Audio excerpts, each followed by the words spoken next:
श्री गणेशाय नमः। ओम श्री परमात्मने नमः।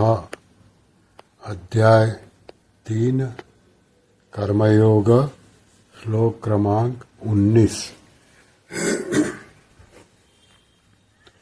पीछे के 2 श्लोकों में वर्णित महापुरुष की स्थिति को प्राप्त करने के लिए साधक को क्या करना चाहिए, इस पर भगवान इस श्लोक में साधन बताते हैं। भगवान उवाच तस्मादसक्तः सततं कार्यं कर्म समाचर असक्तो ह्याचरन् कर्म परमाप्नोति पुरुषः।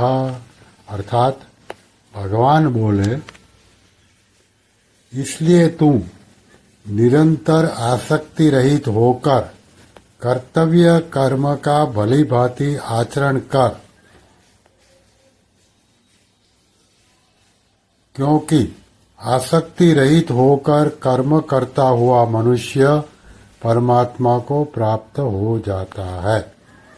अभी इसकी व्याख्या जो साधक संजीवनी में महाराज जी स्वामी राम सुखदास जी ने समझाई।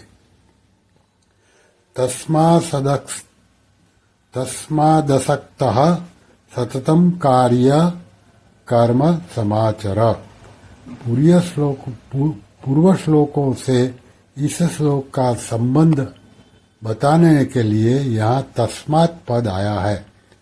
पूर्व श्लोकों में भगवान ने कहा कि अपने लिए कर्म करने की कोई आवश्यकता न रहने पर भी सिद्ध महापुरुष के द्वारा लोक संग्रहार्थ क्रियाएं हुआ करती है। इसलिए अर्जुन को भी उसी तरह निष्काम भाव से कर्तव्य कर्म करते हुए परमात्मा को प्राप्त करने की आज्ञा देने के लिए भगवान ने तस्मात् पद का प्रयोग किया है।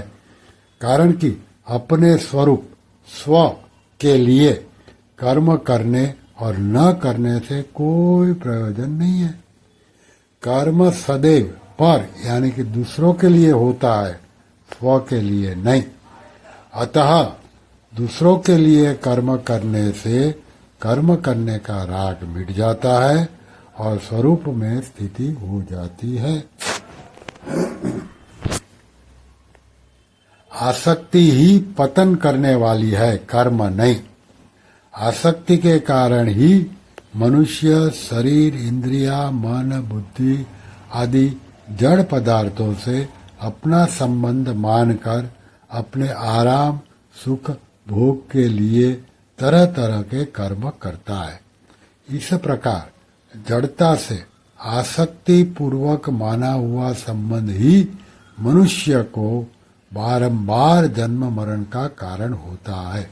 कारणम गुण संगोष्य सदसयोनि जन्मसु। गीता के 13वें अध्याय का 21वां श्लोक। आसक्ति रहित होकर कर्म करने से जड़ता से संबंध विच्छेद हो जाता है। आसक्ति वाला मनुष्य दूसरों का हित नहीं कर सकता, जबकि आसक्ति रहित मनुष्य से स्वतः स्वाभाविक प्राणी मात्र का हित होता है। उसके सभी कार्य केवल दूसरों के हितार्थ होते हैं। संसार से प्राप्त सामग्री शरीर आदि से हमने अभी तक अपने लिए ही कर्म किए हैं, उसको अपने ही सुख भोग और संग्रह में लगाया है। इसलिए संसार का हमारे पर ऋण है, जिसे उतारने के लिए केवल संसार के हित के लिए कर्म करना आवश्यक है। अपने लिए फल की कामना रखकर कर्म करने से पुराना ऋण तो समाप्त होता नहीं, नया ऋण और उत्पन्न हो जाता है। ऋण से मुक्ति होने के लिए बार बार संसार में आना पड़ता है। केवल दूसरों के हित के लिए सब कर्म करने से पुराना ऋण समाप्त हो जाता है और अपने लिए कुछ न करने तथा कुछ न चाहने से नया ऋण उत्पन्न नहीं होता। इस तरह जब पुराना ऋण समाप्त हो जाता है और नया ऋण उत्पन्न नहीं होता, तब बंधन का कोई कारण न रहने से मनुष्य स्वतः मुक्त हो जाता है। कोई भी कर्म निरंतर नहीं रहता, पर आसक्ति अंतःकरण में निरंतर रहा करती है। इसलिए भगवान सततम असक्तः पदों से निरंतर आसक्ति रहित होने के लिए कहते हैं। मेरे को कहीं भी आसक्त नहीं होना है, ऐसी जागृति साधक को निरंतर रहनी चाहिए। निरंतर आसक्ति रहित रहते हुए जो विहित कर्म सामने आ जाए उसे कर्तव्य मात्र समझकर कर देना चाहिए, ऐसा उपर्युक्त पदों का भाव है। वास्तव में देखा जाए तो किसी के भी अंतःकरण में आसक्ति निरंतर नहीं रहती। जब संसार निरंतर नहीं रहता, प्रतिक्षण बदलता रहता है, तब उसकी आसक्ति निरंतर कैसे रह सकती है? ऐसा होते हुए भी माने हुए अहम के साथ आसक्ति निरंतर रहती हुई प्रतीत होती है। कार्यम अर्थात कर्तव्य उसे कहते हैं जिसको कर सकते हैं और जिसको अवश्य करना चाहिए। दूसरे शब्दों में कर्तव्य का अर्थ होता है अपने स्वार्थ का त्याग करके दूसरों के हित करना, अर्थात दूसरों की उस शास्त्र विहित न्याय युक्त मांग को पूरा करना जिसे पूरा करने की सामर्थ्य हमारे में है। इस प्रकार कर्तव्य का संबंध परहित से है।